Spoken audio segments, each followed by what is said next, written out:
அன்பான மகர ராசி நேயர்களே, குரு வக்ர நிவர்த்தி பலன்கள். குரு வக்ரமா இருக்கையில அந்த காலகட்டத்துல மிகப்பெரிய நெருக்கடி சந்திச்சிருப்பீங்க. எங்கெங்க இருந்தோ உங்களுக்கு மிகப்பெரிய பிரச்சனைகளை கொடுத்துருப்பாங்க. பண விஷயத்துல ஒரு பக்கம் லாக் ஆயிருப்பீங்க. பணம் ஒரு பக்கம் வந்துகிட்டே இருக்கும். ஆனா அந்த வரக்கூடிய பணங்கள் இன்னொரு பக்கம் பாத்தீங்கன்னா விரைய செலவாகக்கூடிய அமைப்பா இருக்கும். நம்ம கண்ணுக்கு தெரிஞ்ச விரயங்கள் அதிகமாகிட்டே அதை எப்படியும் கட்டுப்படுத்த முடியாத அமைப்புலதான் நீங்க இருப்பீங்க. ஏன்னா உங்க ராசிக்கு 12ஆம் அதிபதியும் 3ஆம் அதிபதியான குரு பகவான் உங்க ராசிக்கு 6ஆம் இடத்துல வக்கரத்துல இருந்தாரு. அப்ப எதிரிகளுடைய பலம் உயர்ந்திருக்கும். பிரச்சனையை எப்படி கையாளுறது, எப்படி பிரச்சனையை முடிக்கிறது.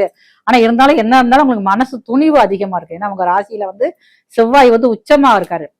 ஆனா மனசுல துணிவு அதிகமா இருந்தாலுமே ஒரு பிரச்சனையோட தீவிரத்தை பார்த்து நீங்க கொஞ்சம் கதிகலங்கி போய் தான் இருப்பீங்க. ஆனா உங்களுக்கு தேவையான அளவுக்கு ஒரு ஆலோசனை சொல்றதுக்கு உங்களோட சேர்ந்த நண்பர்கள் உங்க கூட எப்பயுமே இருப்பாங்க.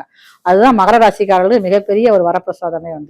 எது வந்தாலும் சரி பக்கபலமா இருக்கிறதுக்குன்னு ஒரு 4-5 பேர் இருப்பாங்க. அதுல ஒருத்தர்கிட்ட போய் ஆலோசனை ஒரு அட்வைஸ் கேட்டு அந்த பிரச்சனையை சுமூகமா தீர்க்க நினைப்பீங்க. ஆனா அது பாருங்களேன் ஒரு பக்கம் வளர்ந்துகிட்டே இருக்கும்.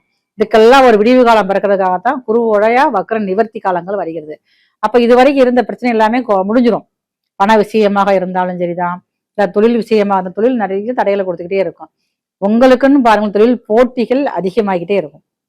அப்ப இந்த காலகட்டத்துல நீங்க ரொம்ப கொஞ்சம் பொறுமையாகவும் நிதானமாகவும் இருக்கணும்.